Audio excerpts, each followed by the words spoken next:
Stroke হচ্ছে ব্রেইনে যখন রক্ত সঞ্চালন কমে যায়, তখন ব্রেইনের রক্তটা যে সঞ্চালনটা কমে যাচ্ছে, যার জন্য ব্রেইনে যে এরিয়াটা সাপ্লাই করে এই রক্তনালীটা, ওই এরিয়াটা সাপ্লাই করতে পারে না।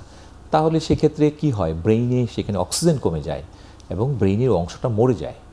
এইটা একটা কারণ। আরেকটা হয় কি, রক্তনালীটা অনেক সময় ফুলে গিয়ে ছিঁড়ে যায়, তখন রক্তক্ষরণ হয়।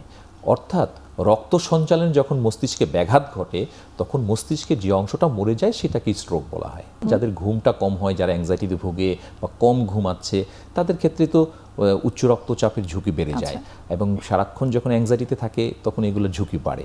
আরেকটা হচ্ছে ল্যাক অফ এক্সারসাইজ, যারা একেবারেই ওরকম এক্সারসাইজ করে না, তাদের ক্ষেত্রেও ঝুঁকি বাড়ে। ইয়াংদের ক্ষেত্রে এইটাও আরেকটা কারণ যে এক্সারসাইজের অভাব।